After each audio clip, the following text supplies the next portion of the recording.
Parnassa est quand même assez importante et qu'elle compte et que c'est vraiment une préoccupation.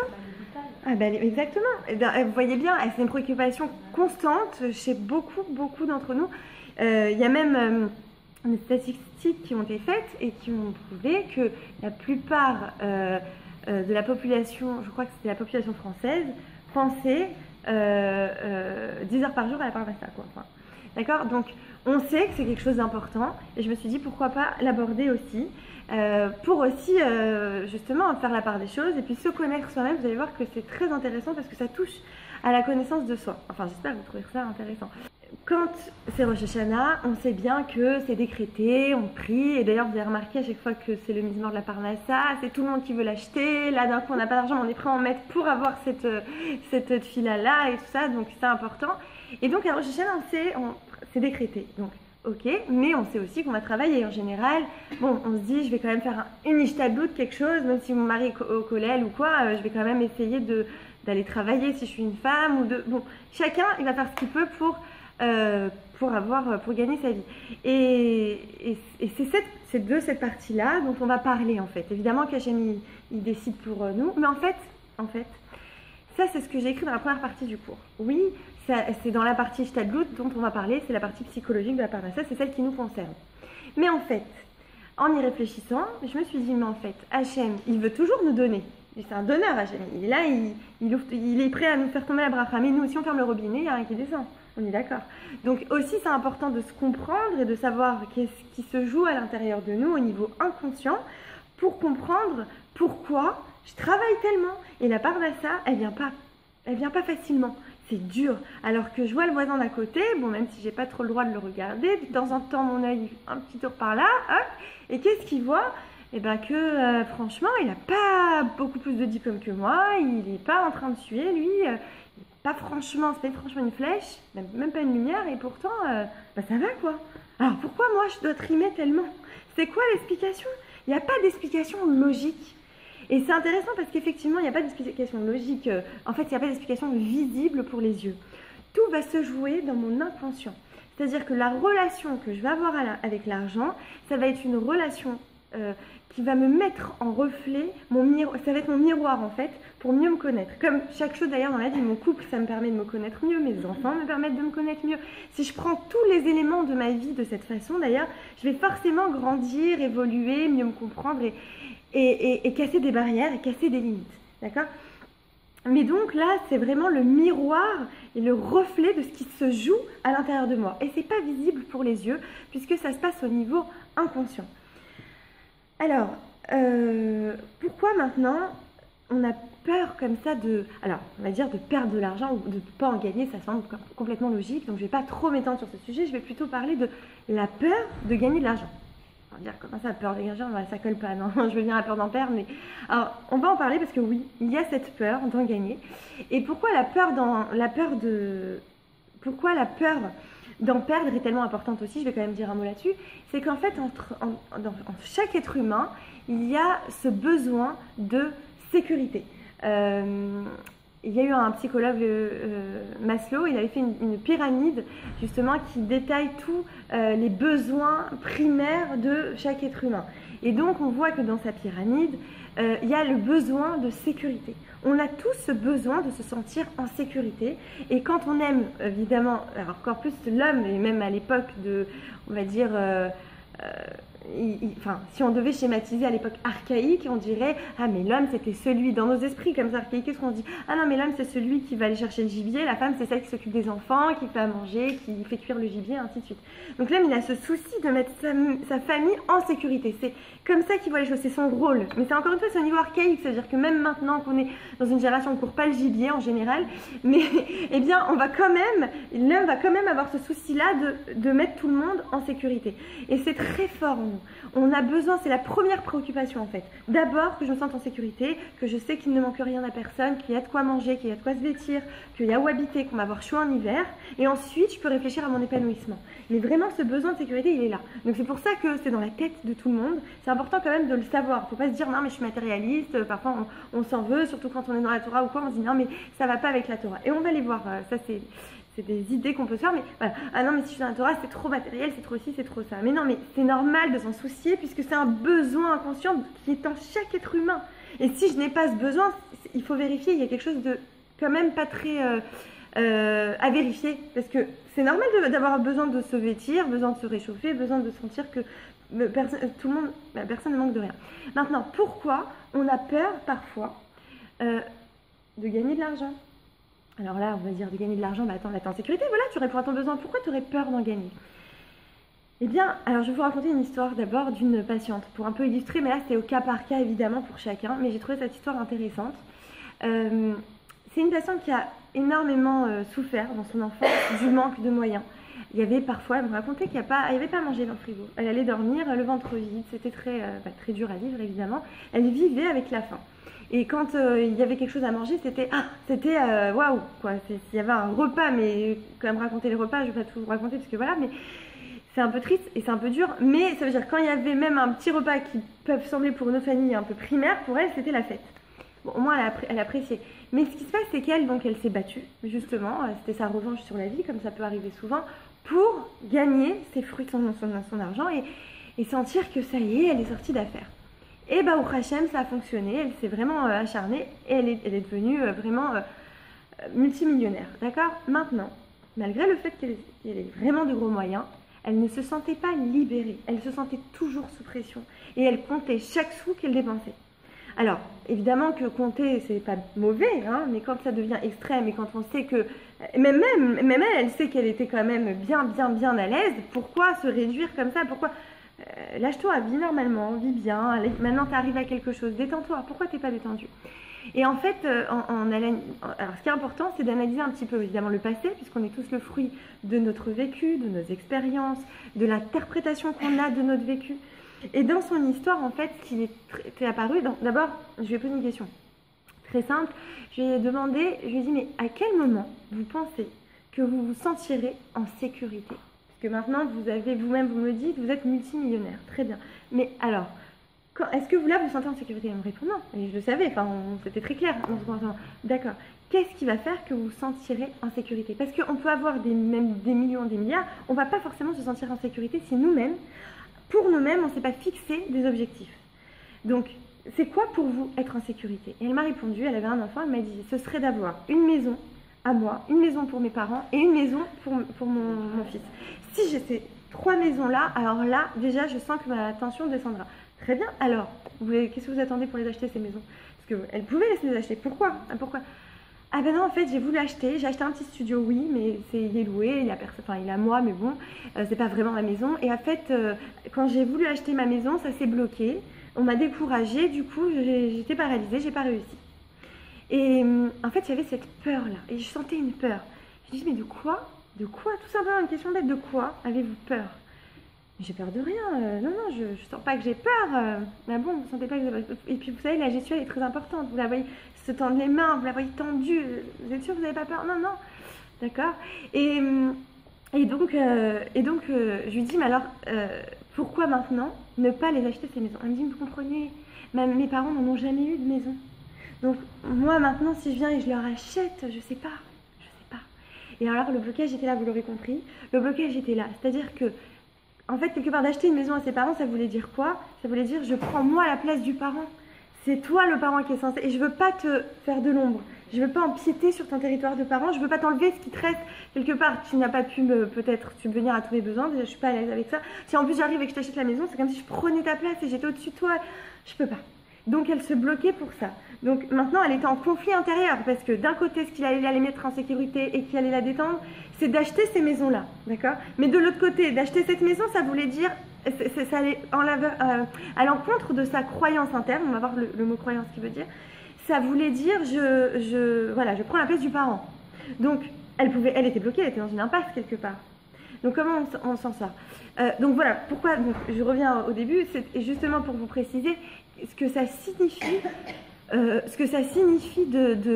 d'avoir peur d'en gagner de l'argent. Vous voyez, des fois il y a des conflits inconscients. Là, je vous ai fait un cas spécifique, mais ça peut être, pas de problème. Ça peut être toutes sortes de cas selon mon histoire, selon mon vécu, selon la relation que j'entretiens avec mes parents, avec mes frères, avec mes sœurs, ainsi de suite. Combien il y en a qui c'est le seul qui gagne bien et les autres non. Donc il ne veut pas trop se montrer. C'est bien, c'est ta noix. Bon, il ne faut pas donner envie, évidemment. Mais de l'autre côté, alors tu te bloques et après ça peut aller à l'encontre de ton... Ça ne répond plus à ton besoin de sécurité dont on parlait tout à l'heure. Et donc le traitement, enfin la thérapie, elle est consistante en quoi? Elle allait consister à identifier les croyances. Quand je dis identifier les croyances, c'est quoi les croyances d'abord? Les croyances, c'est pas comme les croyances religieuses et tout ça, non. Les croyances, c'est en psychologie, c'est plutôt les pensées qui vont se renforcer dans mon esprit, qui vont avoir force de loi dans mon inconscient et qui va m'éviter de réfléchir sans s'étendre à certaines notions de la vie, à certains concepts. Ça veut dire que je vais me baser là-dessus, et ça c'est ce que j'ai récupéré de mon vécu, de ma transmission par rapport à mes parents, encore une fois, de mes interprétations. Je vais vous prendre un exemple ensuite. Et ça va être un axiome dans ma tête, ce sera comme ça et pas autrement. Et comment on va dire ça? Par exemple, je suis tombée une fois quand j'étais petite de la balançoire. Pour moi, les balançoires c'est dangereux. Si je vois quelqu'un s'approcher d'une balançoire, je tremble. Parce que pour moi, ou quelqu'un de proche, quoi, j'ai peur pour lui. C'est dangereux. Voilà, pour moi, c'est comme ça ne bouge plus. Donc, il faut casser quand c'est... Alors, il y a les croyances collectives, les croyances individuelles, et les croyances limitantes, et les croyances aidantes. Et donc, dans les croyances limitantes, eh bien, c'est ça. La balançoire, c'est trop dangereux, faut pas monter. Alors là, on parle d'une balançoire, c'est pas très influent dans notre vie, mais quand on va parler d'autre chose, faut pas être patron parce que c'est trop dangereux, faut pas être salarié parce que c'est trop dangereux, faut pas être... Alors, on fait plus rien. Bon, c'est des croyances limitantes, d'accord? Donc, c'est important d'identifier pour voir si cette croyance, elle est bonne pour moi ou au contraire, elle me limite dans mon épanouissement personnel. Ça va être justement un traitement, justement. Ça va être un outil thérapeutique. Et c'est ce que donc on a fait avec cette patiente. On a vérifié ses croyances. Alors, elle avait beaucoup de croyances, et ça. C'est les croyances erronées qu'on peut avoir sur l'argent et qui vont justement limiter notre pouvoir financier. Ça veut dire que je vais me dire, l'argent ne fait pas le bonheur de toute façon. Hein, donc arrêtez de... Alors ça c'est des croyances collectives, hein, on est d'accord, mais après il y en a qui l'ont intégré et il y en a qui ne l'ont pas intégré. Mais l'argent ne fait pas le bonheur, ça veut dire... non mais évidemment que l'argent ne fait pas le bonheur, on est bien d'accord, que l'argent c'est un moyen, c'est pas évidemment. Mais ça veut dire que moi je peux me réfugier derrière ces paroles-là pour avoir des prétextes pour ne pas en gagner vraiment. D'accord? Je vais peut-être mieux détailler ça avant de... Non, je vais vous citer en fait quelques croyances, d'accord, qu'on a certainement tous entendues. Vous allez essayer de voir avec vous-même si elles font partie de vous, d'accord. L'argent c'est sale, sous-entendu c'est pas moral, d'accord. C'est pas propre quoi. Moi je suis quelqu'un de pur, je suis quelqu'un de spirituel, j'ai pas besoin de ça, je veux pas être quelqu'un de matérialiste.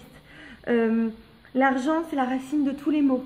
Hein, plus on a d'argent, il y a une phrase comme ça en hébreu qui dit Arbe Nechasim, Arbe Dagaj, genre beaucoup de bien, beaucoup d'inquiétude. Donc laisse-moi tranquille, moi je veux pas d'inquiétude, donc je veux pas de bien. Donc maintenant, alors qu'est-ce que ça veut dire pour notre inconscient ça? Quand j'ai plein de croyances, alors, je vous l'ai dit, plus on a d'argent, plus on a de problèmes. Les riches, ils sont forcément malhonnêtes.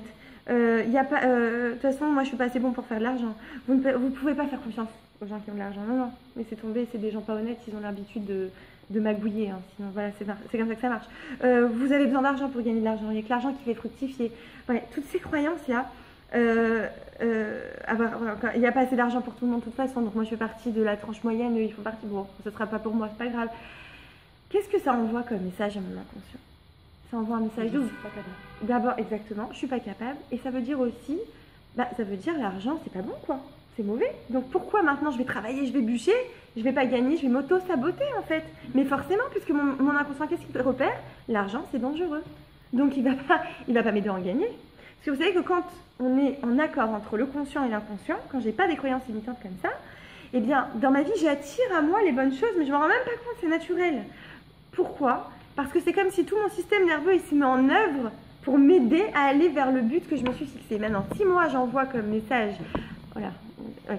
Si moi j'envoie comme message à mon inconscient l'argent c'est sale, les gens riches c'est des gens malhonnêtes, ça veut dire l'argent il a une connotation péjorative, il a une mauvaise connotation.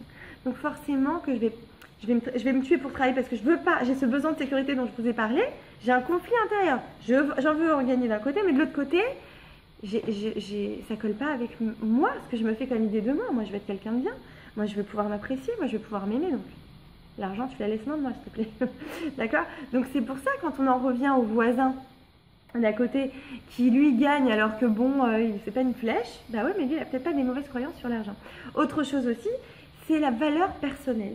Si moi je m'accorde de la valeur ou pas, ça va être vraiment en rapport. Si je m'accorde de la valeur, eh bien tout simplement je vais me dire que je mérite, je travaille, mais je mérite de gagner. Et puis parfois on se dit non, moi je mérite pas, je suis pas à la hauteur, je fais mal mon travail, c'est pas bon et ainsi de suite. Et effectivement l'argent, je vais voir à chaque fois je vais vous parler ensuite des différents profils, vous allez comprendre. À chaque fois que je vois l'argent passer, hop, il fait que passer. Il n'arrive pas sur mon compte. C'est je devais avoir une augmentation, je ne l'ai pas eu. Je devais faire une super affaire, tac, elle m'est passée sous le nez, c'est le concurrent qui a pris. Vous voyez, toutes sortes de situations comme ça. En fait, c'est parce que moi, je ne l'attire pas à moi. Inconsciemment, je bloque. Et ben, puisque ça bloque, ça bloque. Mais moi, j'en ai même pas conscience. C'est ça le pire.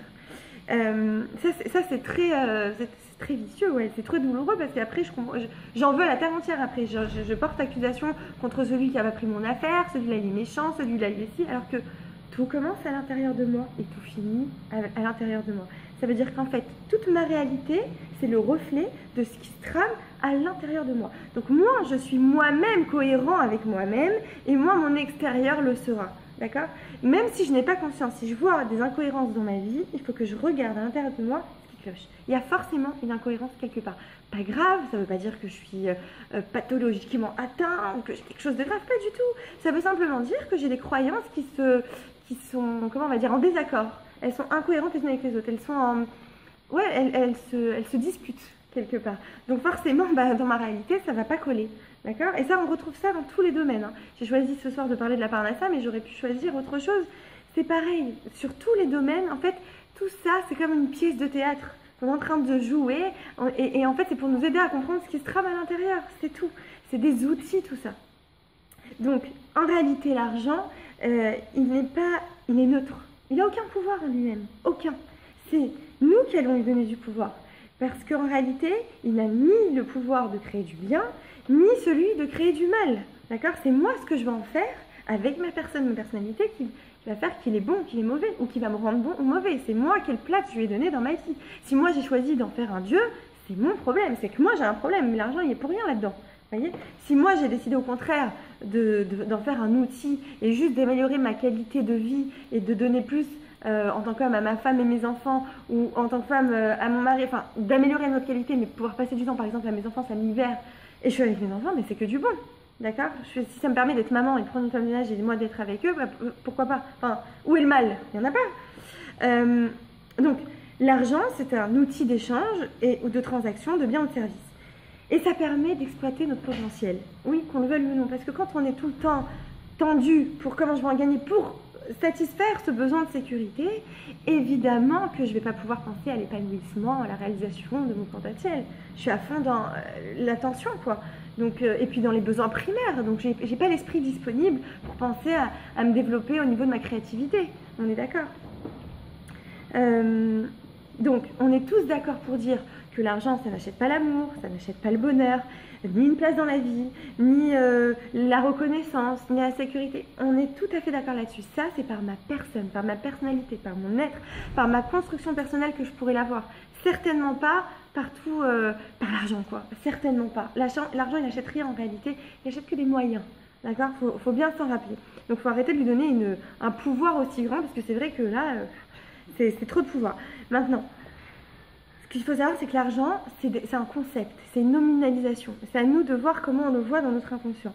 Et le pouvoir, en réalité, où il se trouve? Il ne se trouve pas dans l'argent.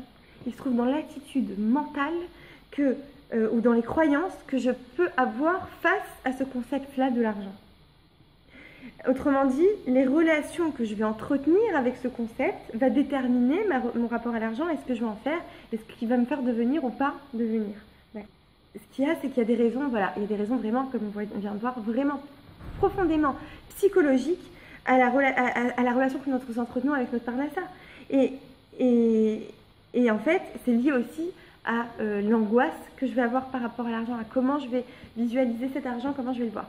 Et là aussi, j'ai une histoire très intéressante d'une patiente qui était mariée depuis 5 ans, comme ça.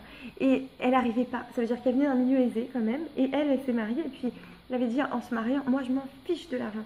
Tout ce qui compte c'est mon couple, mes enfants, ma famille. J'ai vu mes parents se tuer pour aller travailler. Je les ai à peine vus dans mon enfance. Ils n'avaient pas le temps pour moi parce qu'ils étaient occupés à gagner de l'argent. Alors moi, pas du tout. Moi je serais une enfant investie, enfin une maman investie pour mes enfants. On s'en fiche de l'argent. C'est vraiment secondaire. Très bien, elle se marie. Puis au bout de 5 ans, elle n'en peut plus. Elle se rend compte que là, c'est dur, il y a un revers de médaille. Alors oui, elle est avec ses enfants, ça, il n'y a pas de problème. Mais le problème, c'est qu'elle est coincée. Parce qu'elle peut pas, elle respire plus. Elle n'a pas d'argent pour payer même la crèche. Elle n'a pas elle a rien pour se faciliter. Et elle a des bébés tous rapprochés parce que tout est dans l'éducation, les enfants. Et elle étouffe. Au bout d'un moment, elle se dit en fait, c'est pas si mal. Mais alors, elle n'ose pas se le dire. Au départ, elle n'ose pas se l'avouer. Elle comprend qu'il y a un problème, mais elle n'ose pas se l'avouer. Et après, problème de Shalom Bayit parce que le mari il est stressé, il n'arrive pas à faire sa part à ça. Lui aussi, elle n'a pas épousé quelqu'un qui a les moyens, elle s'en fichait. Et c'est bien. D'un côté, c'est mieux, c'est vrai. Elle a vu les midotes. Les qualités, ce qu'il est, son intériorité. Mais effectivement, il est endetté, c'est pas grave, on s'en fiche. Tout ce qui compte, c'est toi, c'est moi, c'est notre amour, c'est comment on va travailler dans ce sens, le couple, les enfants. Le problème, c'est qu'il y a une expression très sympathique qui dit quand il n'y a pas de foin dans les bateliers, comment on appelle ça, les écuries, les chevaux commencent à se battre. Voilà, c'est vraiment ça. La parnassa, ça fait aussi partie du Shalom Bayit. Oui, qu'on le veuille ou non. Alors, ça peut être, encore une fois, contre, ça veut dire que ça peut jouer contre, parce que l'argent ça étouffe les problèmes, on les met sous le tapis, on n'est pas contente de notre mari, il arrive avec un cadeau, au début on dira je m'en fous de ton cadeau, après on l'accepte, et on part dans un mauvais engrenage. Ça peut être aussi à double sens, attention. Mais dans le cas où on n'en avait pas, et donc dans le cas de cette jeune femme, elle souffrait terriblement, parce qu'en fait elle avait fait un rejet complet de ce que sa famille avait fait en fait. Eux, ils étaient dans l'autre extrême, c'est vrai, mais il fallait trouver le juste équilibre tout simplement. Mais ce cheminement vers le juste équilibre, il n'a pas été simple à trouver, c'est normal. Il a fallu passer par des étapes, il a fallu passer par des processus intérieurs.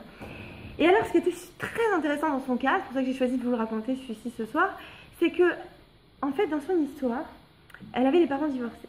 Et dans son histoire, il y avait sa mère qui s'était occupée d'elle, qui n'avait pas beaucoup les moyens et qui travaillait dur, d'accord, et qu'elle voyait travailler, c'est pas qu'elle était, elle manquait de rien, elle avait tout ce qu'il fallait, mais voilà, et elle voyait son père, par contre, qui avait fait carrière, qui n'avait jamais le temps de la voir parce qu'il disait, écoute, faut que je fasse ma clientèle, faut que je fasse ma clientèle. Et donc, elle ne le voyait pas. Donc, son père, c'était le méchant. Et donc, la croyance était bien, bien incrustée en elle. Les riches sont méchants. Parce que son père, elle avait des mauvais rapports avec lui, elle lui en voulait et elle avait associé papa riche, méchant. Donc, forcément, l'argent représentait la méchanceté. Tout le contraire de sa mère, c'était la bonté, l'empathie, qui l'aidait, qui essayait de l'écouter, de la comprendre, ainsi de suite. Donc les pauvres étaient gentils, parce qu'elle voyait sa mère, entre guillemets, comme pauvre. Alors qu'en réalité, après, quand on a fait la thérapie, je lui ai dit, mais votre mère, elle n'est pas pauvre. Pourquoi vous l'aviez pauvre? Mais elle avait fait comme ça, vraiment, c'était très clair, noir-blanc, quoi, vraiment. Parfois, c'est aussi simple que ça. Et donc, pour elle, sa mère, c'était la pauvre, et elle était adorable. Et le papa, le riche, il était méchant. Alors, c'était très drôle, parce que même ses amis, elle était toujours attirée par des gens pauvres. Tout le temps. Et elle ne fréquentait que ce milieu. Mais arrivée dans le milieu qui n'était pas en réalité le sien, parce qu'elle ne se rendait pas compte, mais elle vivait quand même dans un milieu assez aisé, et bien elle se rendait compte que les gens se plaignaient, ils se sentaient pauvres, ils n'étaient pas contents, ils enviaient les gens qui avaient des sous, et ça lui faisait mal. Je veux dire, elle disait, mais quoi? Mais moi j'ai fait le choix. C'est un choix pour moi je m'en fiche de l'argent, quoi. Les gens qui sont dans cette situation, ils sont pas contents comme moi de pouvoir s'occuper de leurs enfants. Je comprends pas. Ça l'a choquée. Et puis bon, quand elle-même, elle a souffert de ce manque de moyens financiers, qu'est-ce qu'elle a commencé? En fait, elle a commencé à travailler. Mais quand elle travaillait, elle gagnait une misère. Et pourtant, elle avait étudié, parce qu'elle venait d'un milieu où il n'y avait pas le choix, il fallait étudier. Donc, elle travaillait dans son domaine, il n'y avait pas moyen qu'elle trouve un bon poste, il n'y avait pas moyen qu'elle perce, il n'y avait pas moyen qu'elle gagne. Mais quand on a fait la thérapie, c'était très clair. Je lui dis, il y a le méchant et le gentil. Donc, la gentille, elle est pauvre. Pourquoi vous voulez être riche maintenant? Pour votre inconscient, c'est très clair. Vous voulez être méchante? Ah bah non, moi je suis quelqu'un de bon, pour moi c'est très important, les valeurs, l'intériorité. Bah alors il va falloir comprendre que les riches ne sont pas tous méchants. Trouvez des modèles dans votre entourage qui sont riches, qui ont les moyens, qui sont à l'aise, mais qui sont des gens très bons. Et ça va vous réconcilier.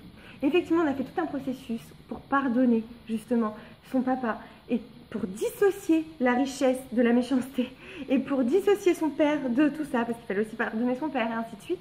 Et je vous assure, je l'ai suivi pendant 2 ans. La 2e année, Baruch Hashem, elle est sortie d'affaires. Financièrement, pas que, elle avait d'autres trucs, mais d'ailleurs, le Shem Bait aussi, ça s'est apaisé. Son mari, elle a réussi même à le pousser parce qu'en fait, comment on va dire, le tirait vers cette façon de penser. D'ailleurs, c'était pas par hasard qu'ils sont ensemble. Lui aussi, il n'avait pas les parents divorcés quoi, mais il avait vécu dans un milieu assez pas aisé, quoi. Et il avait souffert de ça, mais il voyait les méchants. Sa mère était employée, elle avait beaucoup souffert, ainsi de suite. Les patrons, c'est les méchants. Ceux qui ont les moyens, c'est les méchants. Donc, ils avaient les mêmes croyances. Et vous apercevrez que souvent, entre mari et femme, on a les mêmes croyances. Alors là, on est content, on s'entend bien. Mais parfois, on a des fausses croyances tous les deux, donc ça va pas. Il faut corriger, c'est plus dur quand c'est deux que quand c'est un. Et parfois, il y en a un des deux qui a une fausse croyance et l'autre qui a une bonne croyance, enfin une vraie croyance. Et là, il y a aussi conflit parce que celui qui a la croyance qui n'est pas limitante, il essaye de changer ça chez l'autre et ça commence aussi à s'enflammer. Mais parfois, c'est pour le bien. Là aussi, bon, c'est encore un autre sujet, ça. Mais le couple est là justement pour s'aider à se parfaire. Donc, c'est aussi le but du couple. Donc, pour en revenir à cela, donc j'étais en train de vous dire, la croyance que je vais avoir par rapport à l'argent va déterminer ma relation à l'argent, va déterminer finalement ma situation financière et comment je vais me comporter face à l'argent. Alors, ce qui est aussi intéressant, c'est de parfois, on a un rapport avec l'argent tellement gênant, c'est-à-dire qu'on n'est tellement pas à l'aise avec ça, qu'on va confier ce pouvoir financier à d'autres, au conjoint, au patron. Vous savez, ce genre de personne qui regarde jamais ses fiches de paie. Ah non, moi je sais pas, hein, je sais que je gagne ça, je sais pas. Non, c'est mon mari qui a l'habitude de payer facture, les trucs, les machins. Non, moi quand j'ai besoin, je lui demande, puis c'est tout. J'ai la carte, voilà. J'ai la carte. J'ai pas du liquide, j'ai la carte. La carte, on n'a pas l'argent. C'est une pièce d'ailleurs. Mais qu'est-ce que ça signifie? Ça signifie que je donne mon pouvoir financier à quelqu'un d'autre qu'à moi-même. D'accord? En réalité, plus je suis en phase avec moi-même, plus moins j'ai de peur vis-à-vis de tous les domaines de ma vie, et plus je suis capable. Oui, c'est ça. Le pouvoir financier que j'ai, je vais le mettre dans les mains de l'autre. Je ne vais pas me sentir en confiance et du coup, qu'est-ce que ça va faire? C'est que je vais à chaque fois chercher à déléguer sans arrêt. Mais ça, c'est dangereux. À partir du moment où je mets le pouvoir d'une chose qui me concerne entre les mains de quelqu'un d'autre, c'est mauvais. Parce qu'un jour, ça va ou se retourner contre moi, ou je vais en vouloir à la personne qui gère pour moi. Mais en fait, c'est moi, c'est ma responsabilité, c'est moi qui ne l'ai pas prise, cette responsabilité. Donc, c'est à moi que je devrais en vouloir et à moi de corriger ça. Bon, pas tomber dans la culpabilité non plus, mais au moins me reprendre, enfin, comprendre que c'était moi qui n'a pas pris ce droit-là, donc je ne peux pas en vouloir à l'autre qui a pris ce droit sur moi, parce que je lui ai laissé faire quelque part. Peut-être que j'ai préféré ça, inconsciemment. Alors, attendez, donc maintenant je vais vous parler, des profils, en fait on a établi des différents profils par rapport à l'argent. C'est-à-dire qu'on a tous un comportement par rapport à l'argent. On en a établi 5, d'accord? Après, évidemment, il y a toute une panoplie, c'est au cas par cas, mais de façon globale, générale, en tout cas, ceux qui ont un comportement avec l'argent qui n'est pas assez équilibré, eh bien, il y a 5 profils possibles. Il y a l'acheteur compulsif. Donc, déjà, avec le titre, vous avez compris ce que ça veut dire. C'est quelqu'un qui, pour compenser ses manques, compenser un besoin affectif, compenser peut-être un deuil, quelque chose qui ne passe pas, parfois même depuis son enfance, il va aller acheter compulsivement pour s'apaiser, pour se calmer, pour se soulager. Ce qu'on peut faire avec le chocolat aussi, hein, cache pas. Mais l'achat compulsif, ça coûte plus cher. Mais ensuite, on a les débiteurs chroniques. Ah, c'est bien. Pas de problème. Les débiteurs chroniques, en fait, c'est des personnes qui cherchent à se mettre en danger au niveau financier. C'est-à-dire qu'ils vont souscrire souvent à des emprunts. Ils vont avoir en fait un plaisir lié au risque d'être endettés. C'est-à-dire que ça peut sembler bizarre, mais ça arrive par rapport à leur histoire. La faillite, le désastre, c'est associé au plaisir. Donc inconsciemment, ils vont toujours le rechercher. Et ils vont se mettre dans des situations très délicates, très souvent. Et dans cette catégorie, on va souvent retrouver les joueurs invétérés qui ne savent plus s'arrêter. Il y a le prodigue, alors c'est celui qui adore dépenser, mais surtout, il achète quelque part, il espère acheter l'amour des personnes qui l'entourent avec l'argent. C'est-à-dire, il se dit, en donnant et en offrant des cadeaux, je vais avoir un peu d'estime, je vais avoir un peu d'amour, je vais avoir un peu, ou beaucoup, de reconnaissance. Parce que quelque part, c'est quelqu'un qui ne croit pas en lui-même. Il ne croit pas que par lui-même, seulement par sa personne, il peut aussi créer une relation d'amour, d'échange, de complicité. Donc, qu'est-ce qu'il va faire? Il va donner beaucoup de cadeaux. Voilà. Et évidemment, il fait plus la différence entre le moi, son moi interne, et l'objet à acquérir. Et ça, c'est dangereux aussi. Il y a l'avare ou l'économe. Alors celui-là, il a une obsession à faire de l'argent et à le faire fructifier. C'est son leitmotiv, sa motivation dans la vie. C'est souvent des gens qui ont manqué d'ailleurs. Sa fortune, elle va symboliser sa puissance, son être, son sang. Et plus elle s'accroît, plus lui, il a l'impression qu'il devient. C'est son moi qui grandit avec son argent. Donc forcément, le moi devient fort. Donc il en veut encore et encore et encore. Et il n'est jamais satisfait, jamais rassasié. Et l'argent, là, devient intrinsèque à sa vie, à sa personnalité. Il n'a plus fait la différence entre l'un et l'autre. Et vous voyez là, dans ces 3 cas déjà que je vous ai exposés, c'est que l'argent, c'est plus devenu un outil. C'est moi. C'est ma personne. Or, c'est pas ça. Hachem, il m'a donné une âme, un corps. C'est avec ça que je dois travailler. C'est ça qui va m'aider. Et avec ça, je dois devenir. Et même le manque d'argent, ça va m'aider à devenir. Puisque grâce à ça, je vais pas avoir le choix. Donc, je vais aller travailler. Donc, je vais apprendre à me connaître. Je vais vouloir me réaliser, ainsi de suite. C'est aussi un avantage. Que là, dans ces cas-là dont je vous parle, c'est des personnes qui, justement, comment on va dire, ils ont fait de l'argent, ils ont remplacé, en fait, la notion de l'argent, le concept de l'argent, ils l'ont remplacé à la place du moi. Pour ne pas se voir quelque part, pour ne pas se traiter, pour ne pas se regarder, pour ne pas... Et c'est dangereux, c'est très dangereux. Et donc ça prend une place, j'ai envie de vous dire, là, ça prend presque la place de Dieu, quoi. C'est mauvais, voilà.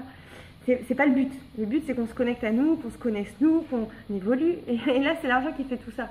Ça veut dire, je veux être aimé et je vais aller acheter les gens. Et vous voyez le truc, c'est très grave. Je veux devenir, je vais être puissant, je vais être fort, parce que c'est vrai que c'est souvent associé au pouvoir, l'argent.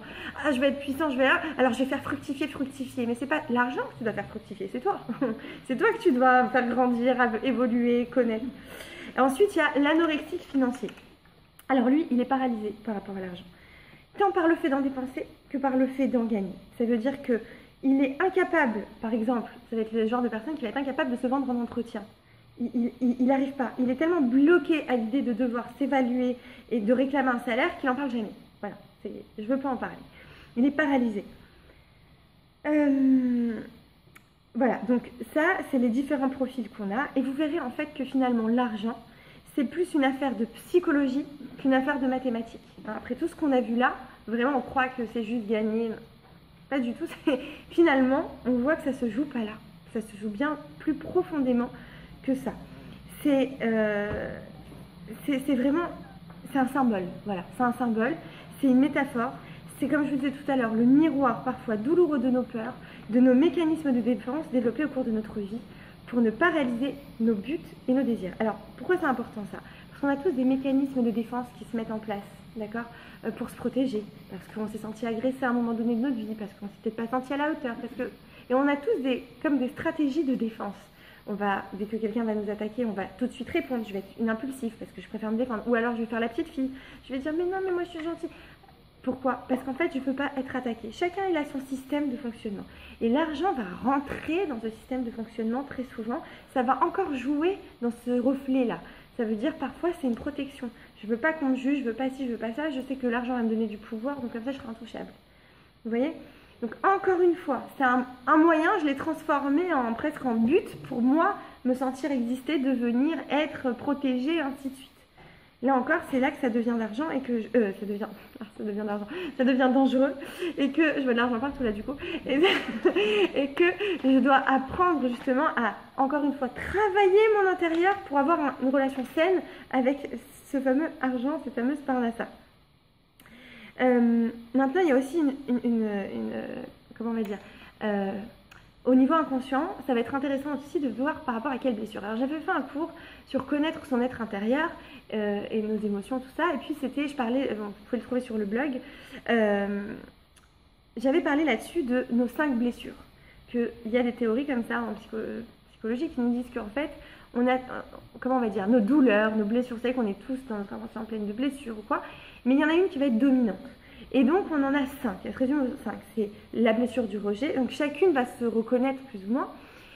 Il y a la blessure du rejet, la blessure de l'abandon, la blessure de l'humiliation, et la blessure de la trahison et la blessure d'injustice. Et en fait, ces 5 blessures-là qui vont finalement nous caractériser, faire partie de nos personnalités et un petit peu conditionner nos comportements, nos attitudes, nos façons de penser, nos croyances, eh bien, au niveau de l'argent, ça va se jouer aussi. On va le retrouver, ça. C'est-à-dire quelqu'un qui a les blessures du rejet va se comporter différemment avec l'argent d'une personne qui a la blessure d'abandon. Et alors on va voir lesquels. Peut-être que vous allez vous reconnaître dans ces profils-là. La blessure, donc du rejet, c'est en fait avec l'argent, je vais avoir une réaction de fuite. Ça veut dire que ce sont des personnes en général qui fuient les responsabilités. Et ben elles ont peur, très peur en général, elles ont fréquemment peur de l'argent. Et elles vont avoir tendance à se renfermer dans des mondes d'immoralisateurs. Ou genre, dans le sens, je suis trop spirituelle, moi, je veux pas avoir affaire à ça, non, ça me concerne pas, moi, il y a les gens qui pensent qu'à ça, moi je pense pas, je suis dans la prière, je suis dans les mondes au-dessus. Bon, je dis pas, attention, il y a plein de amis qui l'ont fait, hein, c'est pas une critique, mais je veux dire, la majorité des gens sur Terre, ils sont quand même, on est et un corps et une âme, on n'est pas que spirituel, on doit au contraire chercher à élever le matériel au niveau spirituel. Et pour ça, il faut en avoir du matériel. On va pas pouvoir. Donc en fait, la blessure du rejet, c'est je fuis l'argent, j'en ai peur, et l'argent va devenir un symbole de matérialisme. Donc, sous couvert de cette croyance, ils vont la fuir parce qu'ils pensent d'abord, quelqu'un qui a la blessure du rejet, faut bien comprendre ça, ils ont comment on va dire, ils pensent ne pas avoir droit à la vie en fait. Ils se sentent toujours rejetés. Donc pour eux, c'est j'ai pas le droit à la vie. Donc puisque j'ai pas le droit à la vie, j'ai pas le droit au matériel. Si j'ai pas le droit au matériel, bah, j'ai pas le droit à l'argent. Ça va ensemble, vous voyez, c'est comment on dit, la résultante. La blessure de l'abandon. Avec l'argent, ils vont avoir un lien de dépendance. Ça veut dire que ce qu'ils vont faire, c'est qu'ils vont se reposer, comme je vous disais tout à l'heure, ils vont se reposer sur le conjoint, sur le patron, sur le parent, pour ne pas avoir affaire à l'argent. Ça veut dire qu'ils vont donner, eux, leur pouvoir financier, donc ce que je vous disais tout à l'heure. Ils vont se laisser entretenir et ils ne vont pas chercher à avoir une indépendance financière. Parce que pour lui, celui qui est abandonné, en fait, il fait tout pour attirer l'attention des autres. Parce qu'il a peur d'être abandonné. Donc il a besoin de beaucoup, beaucoup, beaucoup d'attention. Donc quand on lui donne de l'argent, ou pour lui d'en avoir, ça veut dire déjà je suis fort. Or lui, il ne peut pas se sentir fort, il se sent abandonné, il a toujours peur d'être abandonné. Donc il veut au contraire que quelqu'un de plus fort que lui, donc de plus aisé que lui, l'entretienne. Pour lui, ce serait une preuve comme d'amour, quoi. Ah, il me donne de l'attention. Vous voyez, et malheureusement, justement, il va se faire avoir à cela. Parce que, évidemment, que quand je me mets dans les mains de l'autre, j'ai tellement peur de l'abandon. Donc, quelque part, je m'efface, quoi. Je me sens pas je me vois pas ma juste valeur. Je n'ai pas conscience de ma valeur. Donc, qu'est-ce que je vais faire? Je me mets complètement dans les mains de l'autre. Donc, je vais finalement attirer à moi, finalement, les incompréhensions, parfois les tromperies, parfois... Parce que je n'ai pas conscience de ma valeur. J'ai toujours peur. Je suis dans la peur tout le temps d'être abandonnée. Vous voyez, donc forcément que ça devient, comment on va dire, ça perd de son charme, quoi. Quelqu'un qui a toujours peur d'être abandonné, il s'accroche sans arrêt. Quelqu'un qui s'accroche, on a l'impression qu'il est acquis, donc il est beaucoup moins intéressant. D'accord? Donc lui, la personne avec l'argent, ça va se manifester qu'elle va s'accrocher à celui qui en a et se dire, je vais m'accrocher à lui, je serai en sécurité financière avec lui. Et lui va me prendre en charge, ce ne sera pas moi de le faire, et puis à lui de prendre la responsabilité de mon être en fait. C'est quelqu'un qui n'arrive pas à prendre la responsabilité de son être aussi. Et c'est aussi quelqu'un qui est indécis, qui a des difficultés à prendre des décisions, à s'affirmer. Donc ça ne va pas avec le fait de gagner de l'argent, forcément. La blessure de l'humiliation. Celle-ci aussi, elle est dure. En fait, c'est un peu un rapport de masochisme que je vais avoir avec l'argent. Ça veut dire qu'en fait, ils ont tendance à attirer des situations difficiles, extrêmes, des situations extrêmes de précarité financière, mais ils ont besoin de cette situation. En fait, ils font en sorte de se punir eux-mêmes. C'est comme si au fond, ils se détestent. Ils ne sont pas bien avec eux-mêmes. Ils ont été humiliés. Pensez, c'est des gens qui ont été humiliés dans leur enfance profondément. Donc la blessure est très très marquée. Donc pour eux, évidemment, ils ne méritent pas d'argent. Ils ne méritent pas même là aussi d'exister, d'être respectés. Vous voyez, ils n'ont pas vraiment la valeur d'eux-mêmes eux aussi, puisqu'ils ont été humiliés. Et l'argent, ils le prennent comme un moyen de se faire du mal, en fait. Pas comme un moyen de grandir, d'évoluer. C'est un outil pour se faire du mal, puisque c'est ce qu'ils pensent mériter, la punition, sans arrêt. Oui, c'est très dur. Donc, ils vont avoir un système où ils vont toujours payer en retard, payer leurs factures en retard, être hors du système. Mais pourquoi? Parce que quand on paye en retard, par exemple, on nous enlève l'électricité, ou on a des, comment on dit ça là, des amendes. On a des amendes, on se fait pénaliser, ainsi de suite. Donc on est dans une situation où tout le temps... on galère, c'est difficile, et ainsi de suite. Ça revient à la blessure de l'humiliation. J'ai été humiliée, je continue dans ce schéma. Encore une fois, c'est quand je ne me suis pas traitée, hein, c'est quand j'ai pas cassé le schéma, d'accord? Donc je suis dans cette façon de faire, mais on s'en sort. Quand on se traite, on s'en sort. Donc en fait, même s'il y a de l'argent, il va trouver le moyen de pouvoir en profiter. Encore une fois, il ne le mérite pas cet argent. Dans sa tête, dans son inconscient, je ne mérite pas. Donc qu'est-ce que je fais? Je m'arrange pour m'auto-saboter, je m'arrange pour que, comme je vous disais tout à l'heure, l'affaire elle me passe sous le nez, ça ne vient pas chez moi, je me fais avoir, mon patron il m'a enlevé mes indemnités, pourtant j'avais tout pour les recevoir, mais j'ai signé un papier au dernier moment qu'il ne fallait pas signer. Je me fais tout le temps avoir en fait, je me fais du mal inconsciemment parce que je crois mériter que ça. La blessure de la trahison. Alors là, en fait, là, la blessure de la trahison, ça veut dire que je vais quand même mettre un masque parce que je me suis fait trahir. Donc, qu'est-ce que ça veut dire je me suis fait trahir? Je dois me méfier maintenant. Je suis méfiant de tout mon entourage. Ils peuvent me faire du mal. Quand j'étais enfant ou quand j'étais adolescent ou quoi, je me suis fait... on m'a eu, d'accord? L'adulte qui devait m'éduquer ou quoi m'a trahi. Donc, pour moi, c'est très dur. Je peux pas. Donc, qu'est-ce que je vais faire? Je vais vouloir me protéger de ça. Je vais être dans le contrôle sans arrêt. Je veux surtout pas qu'on me trahisse encore une fois.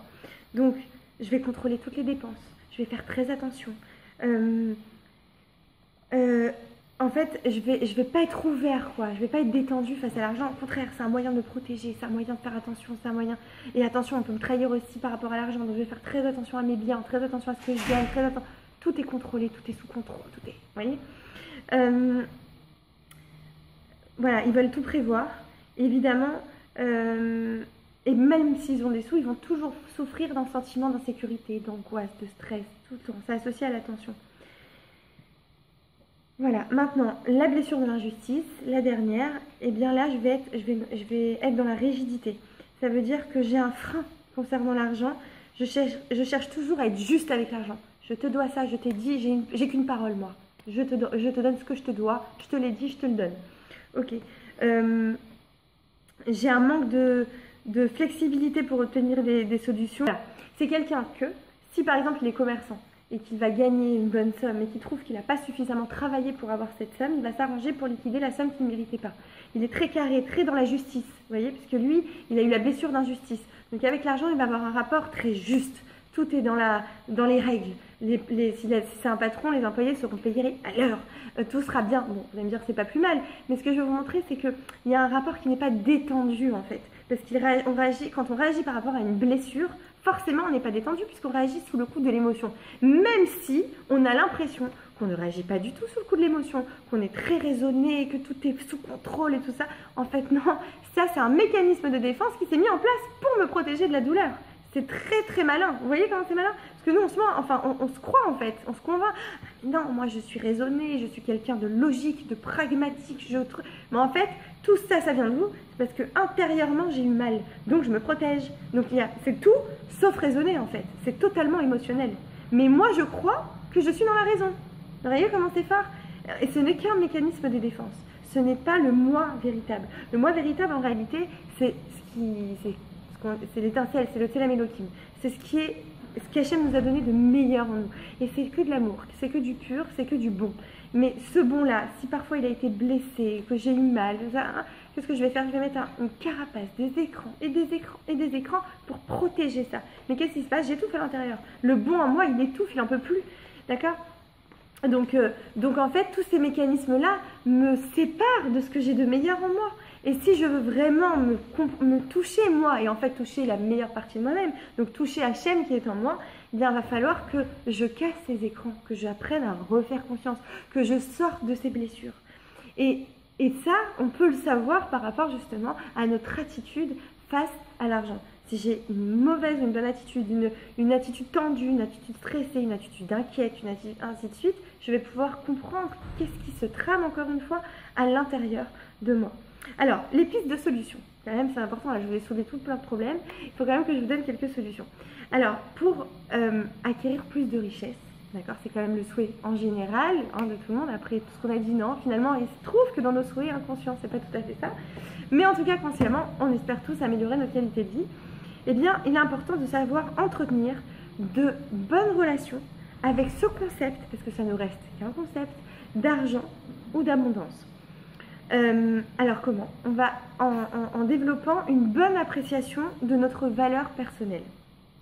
Quand je pense le mériter, quand je pense être quelqu'un de valeur, eh bien inconsciemment j'attire le bon à moi, j'attire l'abondance à moi, j'attire la bracha, c'est comme ça. Ça revient, je fais une petite parenthèse puisqu'on est entre femmes, ça revient à quand on dit que la bracha c'est chez la femme et que l'homme il aura de la parnassa s'il respecte sa femme. Eh bien oui, parce que s'il a une bonne relation avec sa femme, une relation de joie, détendue, il a soigné ses blessures, mais en réalité on a compris c'est souvent la femme qui l'aide à soigner ses blessures, mais bon. Quand on arrive à apaiser tout ça, toutes les blessures antérieures, eh bien on a une bonne relation dans le couple, les chevaux dans l'écurie ne se battent plus, et là on se détend, d'accord? Et là il y a la bracha. Donc en réalité, oui, c'est dans nos mains finalement. Si on se comporte d'une façon détendue et qu'on ne met pas tout, on met pas tout le pouvoir dans cet outil et dans ce concept d'argent, eh bien effectivement, oui, j'apporterai de l'abondance et de la richesse matérielle chez moi. Voilà, alors en fait, quand je suis satisfait de gagner mon argent, quand je suis en accord, en adéquation avec ce salaire gagné, quand je l'accepte vraiment de façon détendue, dans la plénitude, eh bien, et que je ne suis pas dans... Vous savez, quand je reçois l'argent, mais que je suis dans la culpabilité, la honte, comme on a parlé tout à l'heure, que j'associe une angoisse à l'argent, que je vois ça comme quelque chose de sale avec toutes les croyances qu'on a vues ou quoi, forcément que je vais avoir... que ça va le repousser, ou que ça va mal se passer, ou que je vais le perdre, ou que je vais m'auto-saboter, d'accord? Quand j'ai une vraie bonne relation, ça veut dire quand je suis détendue, eh bien l'argent amène à l'argent, oui, et ça veut dire la bracha amène à la bracha en réalité, c'est-à-dire quand moi je suis bien, j'amène que du bien, vous voyez? Donc la piste de solution, enfin la piste là qu'il faut explorer, c'est en fait tenter d'apprivoiser nos pensées et nos émotions négatives face à l'argent. Ça veut dire que je dois interroger mes peurs, mes sentiments inconfortables par rapport à l'argent. C'est-à-dire maintenant, ce que je vous conseillerais, maintenant que je vous ai cité un petit peu les croyances collectives qu'on pourrait avoir sur l'argent, essayez de trouver vous dans votre histoire les croyances que vous avez par rapport à l'argent. Est-ce que l'argent c'était dans votre famille synonyme de bon, synonyme d'abondance, de bracha, de santé, de joie, ou est-ce qu'au contraire c'était non, on a perdu, on est... Ah. Alors maintenant, les solutions pour sortir de ça, donc je vous ai dit, écrire vos croyances négatives que vous pourriez associer à l'argent et chercher à les remplacer. Parce que là, c'est des croyances limitantes, vous allez tout de suite comprendre, c'est des croyances limitantes, remplacées par des croyances au contraire positives. Je mérite, d'abord, même parler de vous, sans parler d'argent, parce que l'argent c'est un outil, parler de vous, je mérite d'être bien, je mérite d'être heureuse, je mérite d'avoir une femme de ménage, je mérite d'avoir une nounou, je mérite tout. Donc maintenant, si je mérite tout ça, je dois être prête à le recevoir. Donc les croyances négatives, on fait une grosse croix dessus, et puis essayez de chercher d'où ça vient. Parce que pour la casser, une croyance, c'est pas si simple que ça en a l'air. Essayez de la casser. Ça veut dire, mais attends, mais pourquoi je pense ça? Par exemple, comme la petite patiente dont je vous parlais, qui me disait, le père c'était méchant parce qu'il avait les moyens, la mère c'était gentil parce qu'elle était pauvre. Eh bien, tout de suite, elle a fait le lien, enfin tout de suite, c'était très clair dans sa tête. Ensuite, elle disait, mais c'est faux, mais comment j'ai pu penser ça? Mais non, mais il a fallu une prise de conscience. Donc cherchez vous aussi pourquoi, d'où ça vient, pour que ça puisse vous sentir, que vous lisiez ça, vous dites, voilà, il faut que vous ayez un petit déclic. Voilà, une prise de conscience, ça aide beaucoup déjà à mettre le doute dans la croyance. En fait, c'est comme une croyance, c'est comme la table, c'est comme la planche, et il y a 3 pieds, d'accord? Déjà, quand je casse un pied, hop, c'est bancal. Et c'est très bien, ça me permet de la casser pour rentrer ensuite d'autres croyances. Et ensuite, bien sûr, vous cherchez des croyances positives sur l'argent, comme ça amène la bracha, si moi je m'en sers bien, tout ira bien. Toutes sortes de croyances positives, je vous laisse les trouver. Et puis, autre chose de très important, c'est que, je vous l'ai souvent répété dans mes cours, dans l'imaginaire, non, pas du tout, l'inconscient, pardon, ne fait pas la distinction entre l'imaginaire et le réel, d'accord? Donc, quand je vais m'imaginer une scène, c'est-à-dire quand je vais associer, par exemple, l'argent, si je l'ai associé dans mon esprit avec quelque chose de négatif, de mauvais, de matérialiste, de c'est pas bon, de tout ça, eh bien, je vais chercher maintenant, et ça va, en fait, c'est un sentiment qui est associé, c'est fort les sentiments. Je vous ai dit, on est vraiment, l'humain, non, je ne l'ai pas dit ce soir, j'ai dit hier soir, l'humain est une usine à émotions, d'accord? Donc, je vais essayer d'associer, au contraire, la solution, c'est d'associer au mot argent un sentiment positif. Qu'est-ce que je vais faire? Je vais fermer les yeux et je vais me concentrer sur l'abondance, quelque chose que je trouve positif en abondance. Je peux même imaginer une belle rivière ou un beau paysage que j'ai vu et j'ai vu l'abondance, j'ai vu la bracha, j'ai vu la main d'Hachem, j'ai vu de la beauté. C'est un sentiment d'abondance. Vraiment, il faut l'associer à un sentiment d'abondance. Ou alors vous êtes allé même au marché, vous avez vu plein de beaux fruits, l'abondance. D'accord? Vous l'associez, vous pensez à abondance. Ça va être associé à un sentiment positif. Et ça attire Ça vous défait vous aussi, ça vous détend et ça attire le bon dans votre vie. Et donc, ça a aussi une autre propriété, c'est que ça va amener chez vous, en fait, une sorte de... ça va associer l'argent à un sentiment de bien-être et non à un sentiment de stress, de culpabilité, de honte, comme parfois on pourrait l'avoir.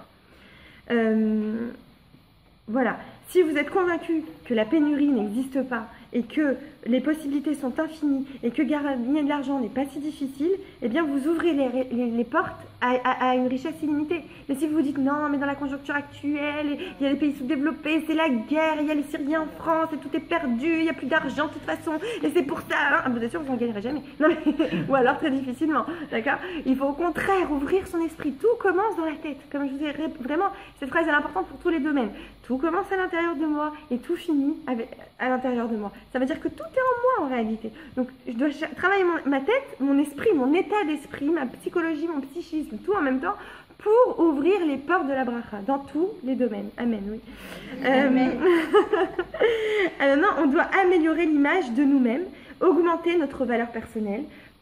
On prend conscience de sa valeur, on ressent sa valeur, parce que ça, je disais ça hier, je disais... Parfois on a conscience, mais au niveau intellectuel, on sait qu'on a une valeur, super. Mais au niveau émotionnel, rien du tout. Ça sort pas, on sent pas. On est dans une certaine situation, il n'y a rien qui bouge, on n'arrive pas. Pourquoi? Parce qu'on ne ressent pas notre valeur. Ce qui est important, c'est de la ressentir, notre valeur. Je mérite, je suis, je vis, je vibre, je sais que j'ai un potentiel. J'ai une étincelle divine à l'intérieur de moi, je suis quelqu'un de merveilleux, il n'y a pas. Et c'est pas que je suis dans l'orgueil, c'est que je sais que c'est Hachem qui l'a mis en moi, évidemment, mais c'est lui qui l'a mis en moi, mais c'est extraordinaire. Si j'ai ne serait-ce qu'une petite minuscule flamme d'Hachem, mais c'est merveilleux. Dans son infinie splendeur, grandeur, bonté, il m'a donné un peu, mais ça peut allumer des millions de lumières, on est bien d'accord. Donc je n'ai pas le droit de penser du négatif sur moi-même. Voilà. La Shmirat HaLashon, il commence par moi. Si je pense du bien de moi, je penserai du bien du monde. Si je pense du mal de moi, eh bien je retranscrirai ça sur le monde, je le transposerai automatiquement. Donc déjà s'ouvrir sur le positif sur moi-même. Je mérite d'être reconnue et là j'arriverai moi aussi à reconnaître les autres. Parfois on n'arrive pas à reconnaître les autres, on se demande pourquoi. Mais c'est parce qu'on ne se reconnaît pas soi-même, tout simplement. Parfois on dit ah oui, cette personne jamais me regarde bien et tout ça. Mais oui, mais c'est même pas contre toi. C'est parce qu'elle-même, elle se voit mal, donc elle te voit mal. C'est automatique. C'est comme si sur les lunettes, elle a plein de taches noires. Ben, ne lui en veux pas. C'est pas contre toi, c'est même contre elle. Elle est victime d'elle-même. D'accord? Donc, commencez à nettoyer nos lunettes, nettoyer notre intérieur, et vous verrez que le monde est immensément infini, immensément beau, immensément merveilleux, parce qu'il vient d'Hachem et qu'il n'y a pas que du bon. Mais si moi je m'ouvre au bon, je ne verrai que du bon. Et ça, c'est important. Donc voilà, donc déjà ça va nous aider. Et au lieu de focaliser donc sur les défauts et sur les manques comme on a l'habitude de le faire, ça c'est l'instinct naturel qui nous pousse à aller vers les défauts et les manques, allons plutôt vers nos capacités, vers nos facultés, vers notre potentiel, vers tout ce qu'on a. Parce que ok, on n'a pas tout, évidemment on n'est pas Hachem, mais on a une partie de lui, donc on a aussi. Donc focalisons là-dessus et c'est ce qui va nous aider aussi à nous parfaire. On est là pour se parfaire donc. Allons-y, regardons les qualités, on ne gagne rien à regarder les défauts en réalité, à part se morfondre, tomber dans la culpabilité, la frustration, et après c'est un cercle vicieux qui nous enfonce. Non, cassons ce cercle et allons vers le positif. Et là, on va gagner dans tous les domaines. Donc, les croyances d'abondance sont les pensées dynamisantes, positives, qui nous permettent de nous mettre dans un état d'esprit optimiste, ouvert, créatif, motivant, constructif et actif. Je vous dis plein de qualificatifs parce que plus on en a, plus on enrichit notre vocabulaire, plus on enrichit dans notre inconscience ce vocabulaire et plus ça va nous ouvrir des portes. C'est comme des petites portes qu'on s'ouvre. Plus au contraire, on parle. Pourquoi la parole est si importante? Dans la Torah, on nous parle tellement de la parole. D'abord parce qu'évidemment, ça fait la distinction entre les animaux et nous-mêmes, mais parce qu'aussi, c'est ce qui va nous définir. Quelqu'un qui va parler négatif, ça veut dire automatiquement il pense négatif. Quelqu'un qui parle positif, forcément il pense positif. Et qu'est-ce qu'il va faire? Automatiquement, on va attirer des situations positives, des gens positifs, les portes vont s'ouvrir. Tout va s'ouvrir en fait parce que je suis ouvert qu'au positif. Donc ça ouvre des mondes là-haut. On ne le voit pas nous avec nos yeux. Mais finalement sur le terrain, on le voit. Finalement, il se passe des petites choses, d'un coup un petit clin d'œil. Ah mais j'avais pas trouvé... C'est des choses toutes bêtes, je trouve pas une place, j'arrive pas à faire une affaire. Hein. D'un coup tout s'ouvre. Pourquoi? Parce que moi-même je me suis ouverte inconsciemment dans mon esprit. Dans mon état d'esprit, encore une fois, j'ai changé. Donc, en conclusion, s'il y a un lien entre pouvoir et argent, il est utile d'inverser les termes habituels de la relation, de la cause à effet. Et ça veut dire que notre sentiment de pouvoir intérieur permet la confiance en soi pour trouver les moyens de réaliser nos rêves et développer un sentiment de richesse. Ce sont les personnes heureuses, confiantes et intérieurement sécurisées par une bonne estime d'elles-mêmes qui ont la capacité à gagner de l'argent facilement. Et donc, écoutez bien cette phrase, ce n'est pas l'argent qui amène de bons sentiments dans la vie, comme on a tendance à le croire, mais ce sont les bons sentiments qui attirent l'argent. Voilà tout le secret du mise-mort sur la part matin. Et bien évidemment, être riche ne s'arrête pas au niveau financier. D'abord, l'abondance peut se manifester de différentes manières. Et bien, au Hachem, on le sait, avoir des enfants, être en bonne santé, avoir des yeux qui fonctionnent, même si c'est avec des lentilles, avoir des dents pour mâcher, avoir des oreilles pour entendre, même si on a pareil là aussi. Peu importe, ça, c'est le plus beau cadeau qu'on peut avoir dans la vie. Avoir des mains pour parler, même si c'est avec la bouche, c'est pas grave. Avoir des jambes pour marcher, ça, c'est la richesse, la vraie richesse. Et c'est sur ça qu'on doit regarder. Donc, ultimement, votre capacité à devenir riche dépend de vos croyances, car nous sommes la somme de nos croyances, vous l'aurez compris après tout ce qu'on a expliqué. Donc, ce qui nous empêche de vivre la vie de nos rêves, ce n'est pas le fait qu'on ne gagne pas assez, c'est que nous-mêmes, on n'y croit pas. Donc maintenant, à nous de nous ouvrir à « je crois en mes rêves et je suis capable de me réaliser ». Voilà.